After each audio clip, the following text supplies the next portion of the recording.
Anything you want to talk about? The fights this weekend? You know me, I'm always open to questions. All right, what'd you think of the fights this weekend, Vinnie and Sam? Oh, and then like y'all's too? Yeah. I'm very proud of everyone. I feel like it was awesome turnaround for you. Yeah. Like you realized that focus of like, focus in the ring, not just fight. Like we've talked about, there's that like, it's very cool to see like guys like you, Sam, Andrew, like Castle's not much older than you guys, but like you and Sam are definitely way more like that young, dumb, full of cum point in life, which is like a fucked up saying, but now you guys kind of like understand that. We talked about like your fight the previous weekend where you went like you had the intent of like fight, but you kind of fought the wrong way because of that, like a little bit too reckless. And it's like, I've been there, like we're all there at 21. Yeah. You know, when you got to be 21 to not be 21 anymore. Yeah. And then what you did in the turnaround fight, I guess another dude that has a great record, that guy's like, what, 4-1? Yeah, 4-1. And you had a lot more composure. You had a lot more consistency behind the solid strikes and a lot more commitment to doing the right thing and fighting. Yeah. Like there's fighting and there's fighting and doing the right thing. And this past Saturday, you fought and did the right thing. Yeah. And then Andrew and Castle for that. Like we were both talking about how cool it was to see like that change in them because they both took that up like super short notice. Super short. Castle on what, like 12 hours notice, if that, and then or maybe not even full 24. Then Andrew agreed earlier in the week, maybe a day or two before. Yeah, a day or two. Yeah, but just out of nowhere. That's what smokers are great for, man. Just helping your balls drop a bit. Yeah, like that's it. And then you can see, I saw that shift in Andrew as soon as we talked about. He was like, so it's definitely harder than a PKB, and I'm like, yeah. Like if you make a mistake, you're gonna feel it. Oh, never mind. What'd you do? I thought I forgot something. Oh, you're trying to stare into the camera and just get your next Tinder profile, like headshot going. Okay. But no, I think it was great to see like that shift in Andrew, like change where I think at the PKB previously, he didn't feel like he was under enough of like a threat. Yeah.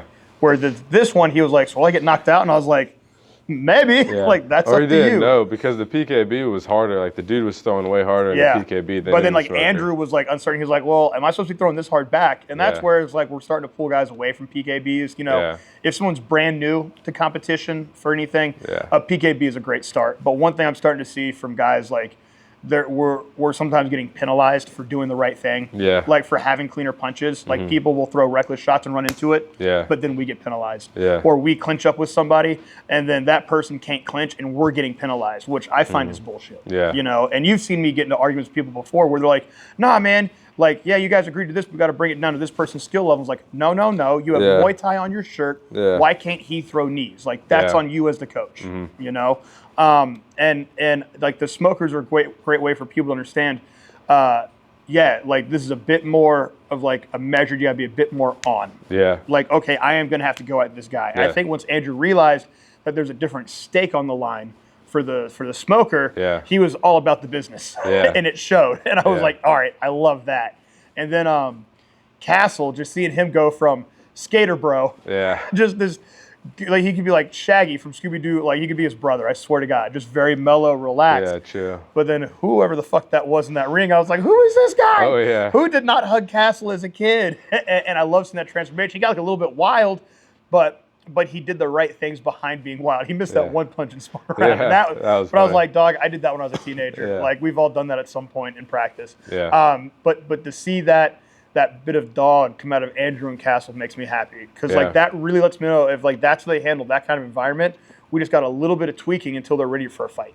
You know, so for the people that want to be a bit more of a hobbyist and maybe not get into full contact fights too much, maybe do one or two, like PKBs are a great start. But really, it's kind of like, you know, one PKB is good. Like, you know, like this is what this is. Yeah. Like these are like some day of butterflies and jitters. But you know, smokers like the homies that level up do like you see why I like to send you guys up there. Yeah, that was like a fight. They gave us the option to do full contact or light contact. And full contact, it's a fight. Yeah.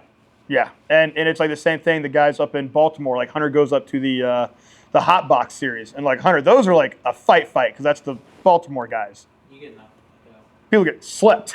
But it's Hot Box, what is that? A smoker? Yeah, it's a fight.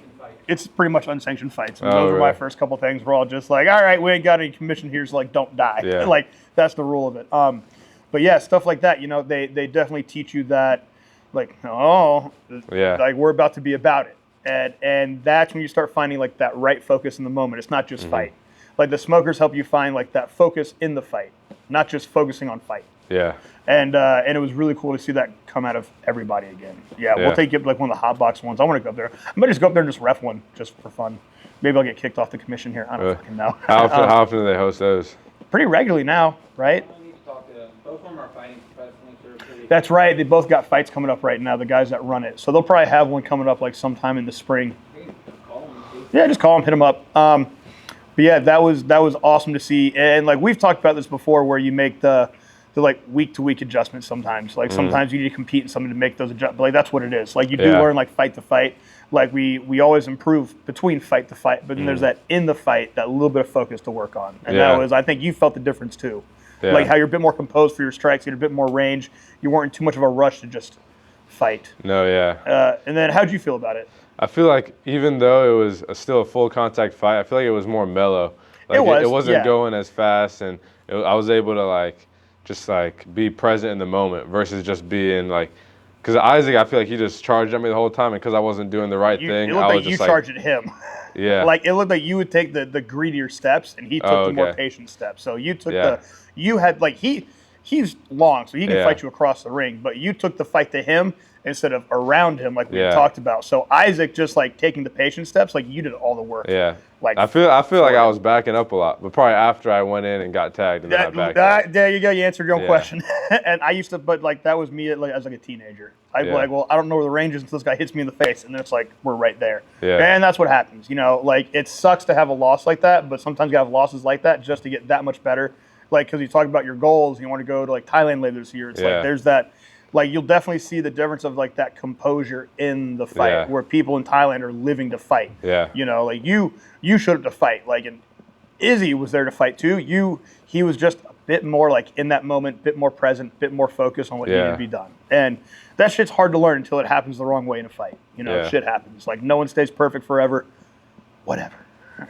But now it's fights like that. You got to have fights like that. But now it's also I know Izzy wants to train with us, and we want to get a rematch back before we start training together. I know you want that fight back, because now damn, I could beat this guy. I just got to be this, And you got to run into guys like that to learn that focus. And you'll hear me talk about, I would run into guys like that, and I was like, damn, I cannot be that focused. Yeah.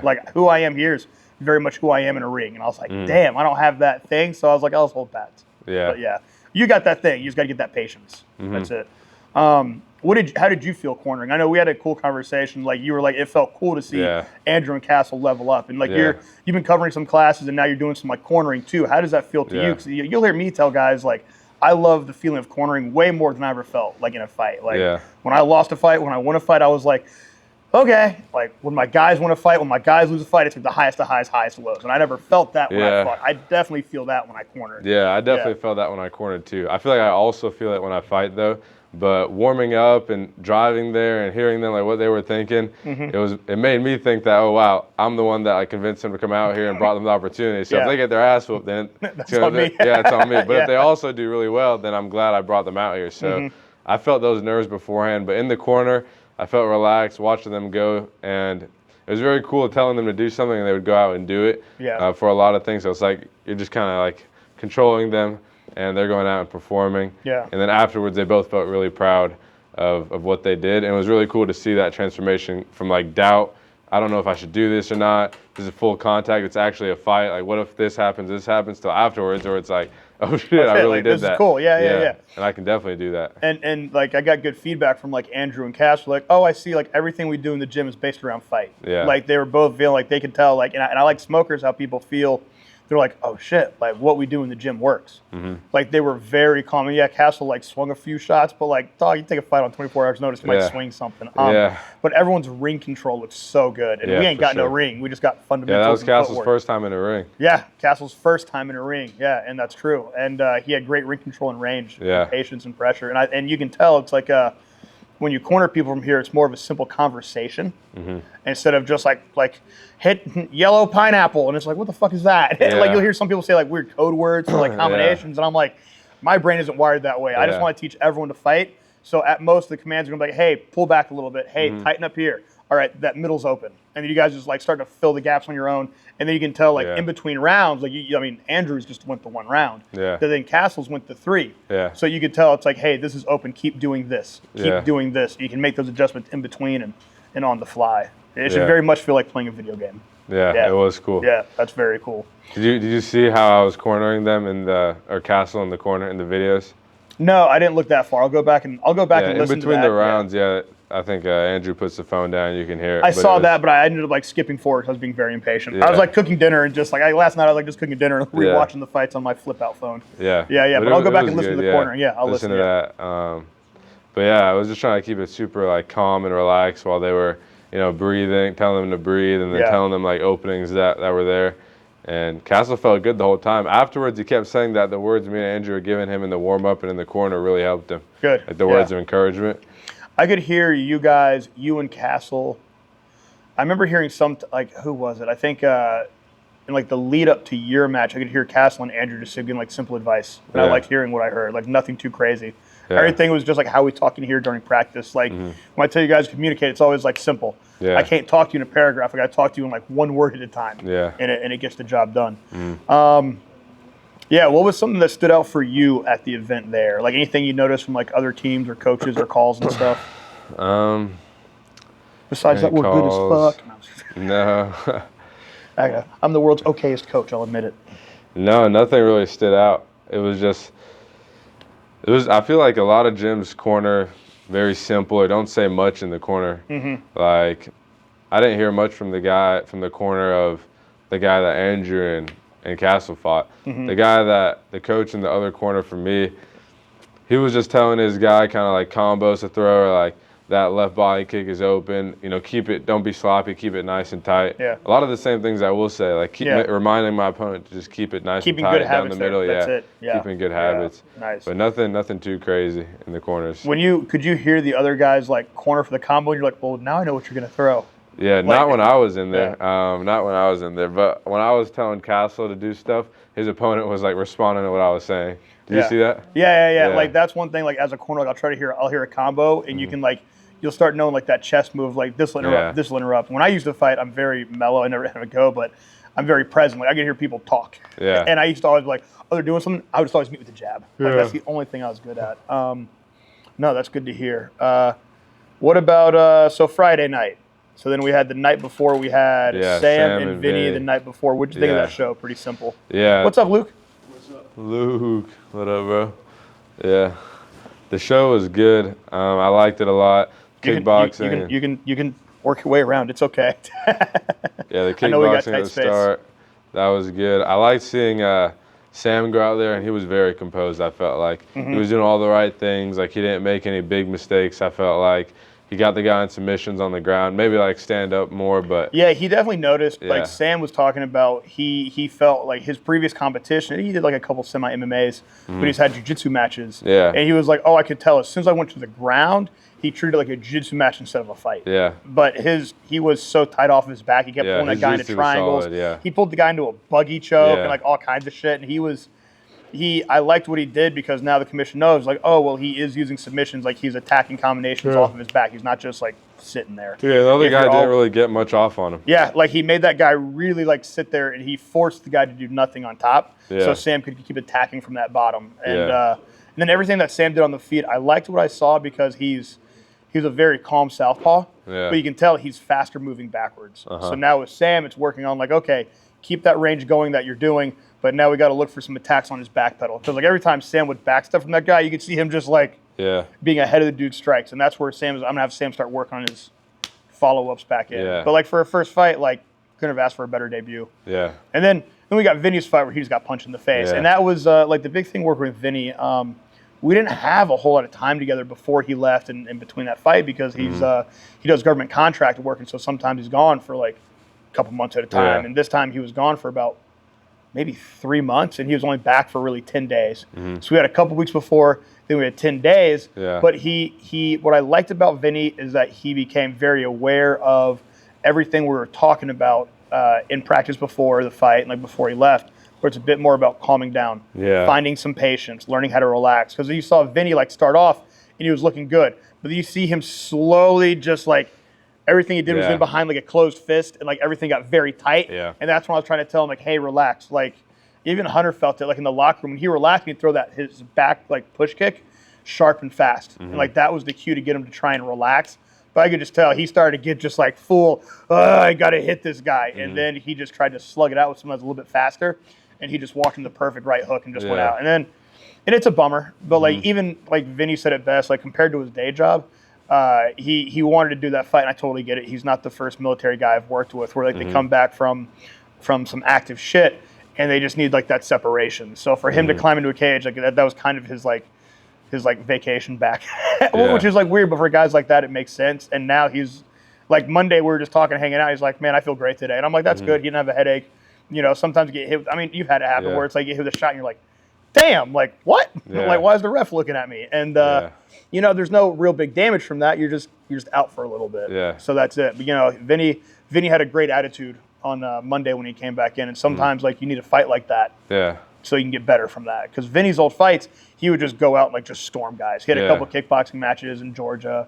He was at a gym where it was a lot more fighting instead of coaching. Yeah. Like he'd be like, okay, if you're tougher, then like they just let you fight. Where like he could tell, like it's like, man, like Vinnie might have a better skill set, but if you fight the wrong way, you're gonna let the worst guy win. And you know, that guy just was better on that night because Vinnie just got a little too tight behind it. Yeah. But you know, and that's like one of those things where I'm like, man, I can't get too mad about that. The other guy threw just perfect fucking right hook, man. I can't get mad about it. Even Vinnie watched it back and he was like, damn, that was a really good knockout. Clean, kind of reminded me of cornering John Shell for the first time. Yeah. Like when he got knocked out and he's like, did I win? I'm like, John, you're looking up at me and the ref. No, you didn't win. No. And then like we looked back at the knockout like in the cage, he and his opponent, and John goes, damn, that was a cool knockout, and like fist bumps him. It's like, you know, it'd be what it'd be when you get knocked out like that. Can you tell in the locker room if someone's feeling stiff or if they're feeling like really good and calm and how they're going to perform? Yeah, like, but you'll see, like, you know, it's even, there's still differences between, like, the locker room and the fight. Yeah. Like, I felt great in the locker room, then I walk out in the fight, and I'm like, I think I was more ready in the locker room. Yeah. Because then you walk out there, and you're like, shit. And, like, sometimes, like, some people can lose a fight just walking to the ring, and that happens. But he looked good in the locker room, but I could tell, like, in the locker room, was just telling him to relax. He'd start getting into a good flow, then he'd land a good shot on the pads, and he'd go, and I'm like, we can't do that. We got to stay fast. I told Vinnie, I was like, he doesn't have to try. He doesn't have to force strength. He doesn't have to force speed. He just has to be more relaxed. Like when he's relaxed, he's fast and he's strong, not one or the other. When you're tight, you're either fast or strong, really not both. So with him, it was like that pulling back. And I kind of figured like two things were going to happen. He was going to knock this guy out or he was going to get knocked out. Yeah. And I kind of knew that beforehand. But you got to have that first fight with someone to see how they are in the locker room and then in a fight. And so now it's good, like because now I think Vinny's starting to pull back on some of his deployment stuff and then focus more on, like, because now he owns a business here and he really wants to make a good run at fighting for the next couple of years. Yeah. And then just train. Yeah. So but I was like, man, you got to have fights with, like, you got to have that first fight with someone. Like, the first fight with someone is awkward. It's like a first date, but you're getting hit in the face. You know? So with him, I'm really happy with the improvements that he made mentally because now he realizes after the fight, like, oh, this is everything we talk about in the gym. Yeah. It always applies to the fight. Like, I try to make sure everything in the gym is always applicable to a fight. Yeah. So it is. Like, I watched back my match with that dude, and a lot of the same drills we do in here were the same drills that I use. Like the kick, and then he kicked me back. Knowing how to respond right back, just being ready. Yeah. Like having, you'll see, like, everything we do here is having good resets. Like, good resets create reactions. Yeah. And that's all the drilling we do here is always reaction based. Yeah. A fight, if you don't have good reactions, you're the first person to lose the fight. And like that's what happened in later, Andrew. And that's just what happened. Like, he was the first person to get stiff. And the other guy stayed looser. So the reaction was right hook. And he wasn't ready to react to it. So instead he just walked into it. Yeah. Well, how do you balance staying loose in the fight versus being like too calm and thinking it's sparring? How do you manage being too tight in the fight and being too loose? Like being like loose in the fight, being relaxed, but also still having that like I need to win this fight type of mentality, which can be like more of an aggressive, like tight. Like, yeah, and so that always comes down to how like pressure drilling and sparring. That's why we do so much technical sparring here. Yeah. Like if you guys know, like, you know, in fighting, like punching and kicking this person is the name of the game. Yeah. But then staying focused to do the right thing is the other name of the game, and you got to get comfortable playing that game in the gym. Yeah. So that's why when you tell me guys, when I tell you guys, like when you're sparring, don't waste a second of sparring doing something wrong. Like when you guys are sparring, it should be 100% technique, 100% focus on winning that round, 100% focus on you doing everything right to stay a step ahead. Yeah. And then it plays through, you know, fighters fight. Yeah. You know, you find out after a couple fights, like, how is that person going to fight? You keep adjusting to them. Like, you know, maybe sometimes people won't lead that dance first. You know, maybe sometimes people need to like circle away to get a person to come to them to find their best answers. Me, I was a little bit better at that. Some guys like you just go there, I'm going to fucking hit this guy. And so with you, it's like a little bit more of like sometimes I don't have to tell you to go forward.